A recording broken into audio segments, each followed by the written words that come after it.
to the channel. I'm Tony and this is TC's Outdoors. Well, it's time to fill the boiler for the day, so I thought I'd bring you guys along, kind of talk about what I like and what I dislike about having an outdoor wood boiler.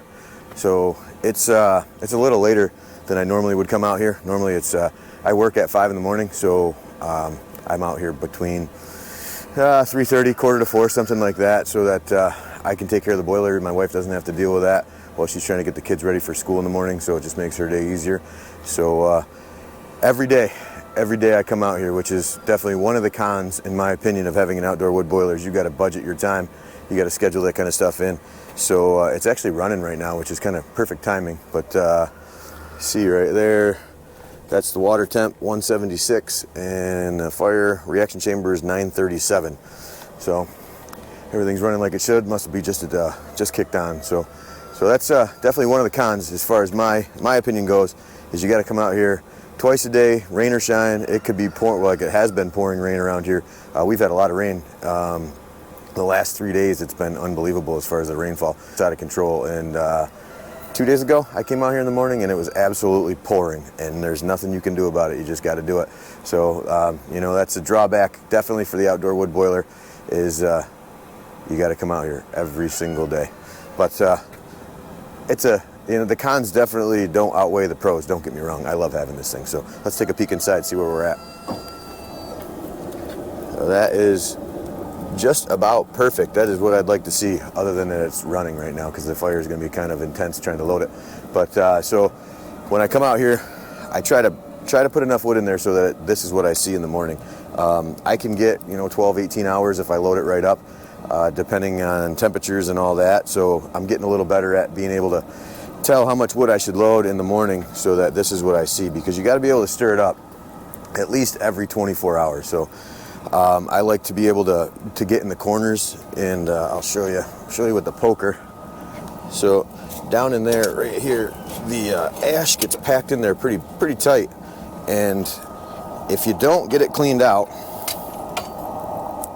if you don't get those corners cleaned out, it packs in there over the course of the season. The first year I had it, part of the learning curve is I didn't know that, so it was terrible to clean at the end of the season. That was packed in there so tight, and the creosote had built up in the corners, and it was like concrete trying to chip that stuff out of there. So I do a much better job now of keeping that clean. So let me put you guys down, and we will we'll get this thing loaded up, and I'll do a little yapping while we're going. As soon as I find my gloves. Where did I put my gloves? Oh, they're on the floor.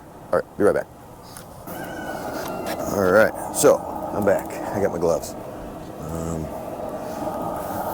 So like I was saying, I take this poker. So this is just supplied by Central Boiler. This comes with it when you buy your boiler. And I just run it around in here. And try not to breathe the ash as it's wafting out in your face. It's kind of tough when it's running, but the smoke is a lot more.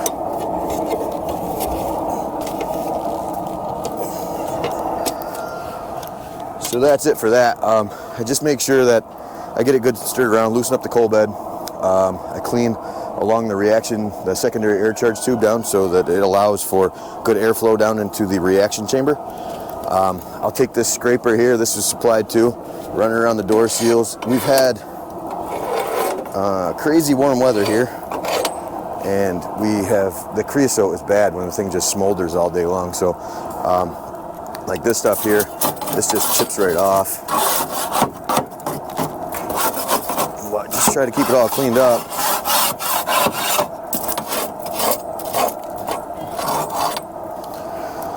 Especially along the door seal itself.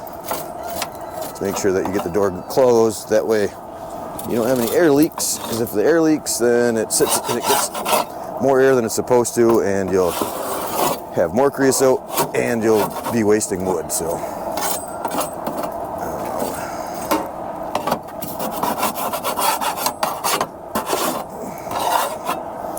that's that. If I was going to do a full kind of clean, I would take this panel off and clean that up. But this is just I haven't done that in a few days, obviously. It's got pretty well built up on there. But so that's that's pretty much it as far as the everyday operation, and then I'll just load it up with whatever wood I think it'll burn in the next 12 hours or so. So there's probably two cons in an outdoor wood boiler, in my personal opinion. And we already talked about the one where you have to come out here every day. And the second one kind of goes along with it, is you're married to this thing. So we can't really go away in the wintertime. I probably could load it up so that it would only run, I could turn the thermostat down and load this thing right up, and we could probably get maybe 36 or 48 hours out of it. That way the water would stay warm, because we don't run glycol in our system. It's only water.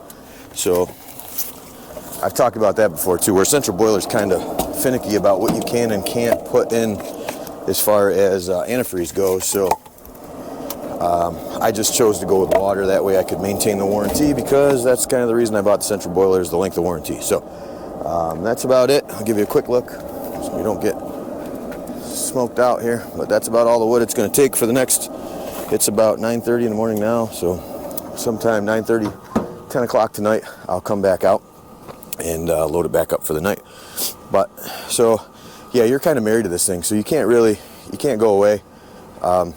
You know, like right now, we my in-laws are in Florida, and if we were to go with them, there would be nobody to take care of the boiler. So if they were around, I'm sure my father-in-law would come over and he would keep it stoked up for us, and we could go away for a few days.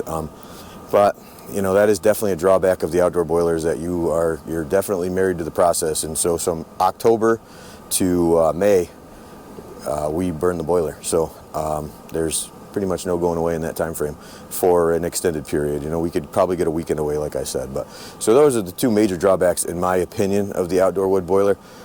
Is that you're out here every day, pouring rain, snow, doesn't matter. You got to get out here, you got to get it loaded up. And there is a bit more maintenance than your traditional furnace. I never clean my old furnace at my old home.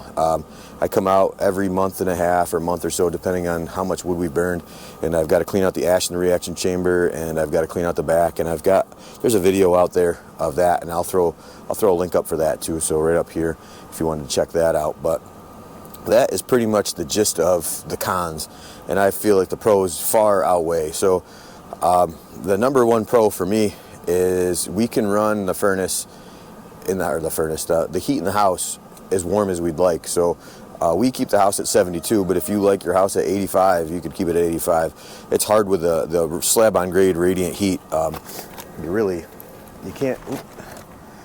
really hard to get rid of the heat once you've got it. So once the house is up to 72, 73, during the day it overshoots that because of the sun heat. You get the radiator, the whatever thermal warming, whatever, I don't know what to call it, but the heat coming in the doors. Excuse me, ash getting to me. So the heat coming in the doors, in the windows and things like that, the house will overshoot. It'll be 60 or 77, 78 sometimes, which is super uncomfortable if you're doing anything in the house. If just even like routine washing dishes, it's pretty warm in my opinion. But so we run that, the thermostat with complete disregard. It's not, it doesn't matter to me what the garage.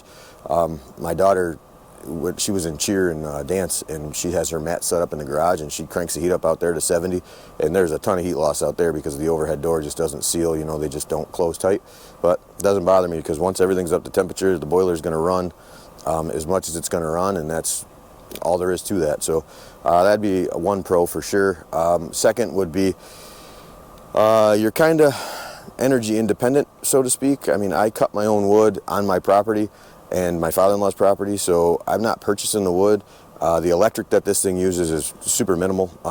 My electric bill actually goes down this time of year when I'm running the boiler, because we heat our domestic hot water with it. So, and I've talked about that before too, so I'll throw a link up to that video. Kind of explains the overview of my radiant system. But so we save $30 a month rather than our utility bills going up this time of year like most people. So our Genie bill is usually sub $100. RG&E is our local power company. Sorry if you guys aren't in New York. So our power bill is sub $100 this time of year when we're not running the mini split for air conditioning. It drops off to the $30 savings, $40 savings depending on the month. So that's it's kind of nice to know that I can heat my home for really, other than the work that I put into it, it doesn't cost me anything, so that's nice. Another pro would be there's no mess in the house. So the wood's out here, and any of you guys with an indoor wood burner, you know that no matter how many times you move the firewood or you think that you're cleaning the bark and things like that, you're always going to get mess. And then there is the the odd chance of infestation. If you're not picky about what wood you bring in the house, you're going to have ants and all kinds of other creepy crawlies that are going to be running around, spiders, bugs of any sort. So all that stays out here. I don't really have to deal with that. So once I get done at the end of the season, I can pull these pallets up, run the leaf blower and the broom, sweep all the crap off of all the junk off of the pad here, and we're good to go for the next season. So the mess definitely stays out here, which is nice. As far as your particular situation, it may not make sense if you're buying wood. If you have to buy wood in your area, I burned what did I burn last year? I figured originally when I told you guys I burned 12 face cord, excuse me, I was a little off on my estimate because I cut my wood at 20 inches. So I started thinking about it. That's not really accurate if you use a cord as a unit, like a unit of measure. It's based on volume. So then I started thinking, I recalculated, and it ends up being about 5 full cords of firewood is what we burned last year from October to May. We burned all the way through past Easter because it just kind of stayed cold around here.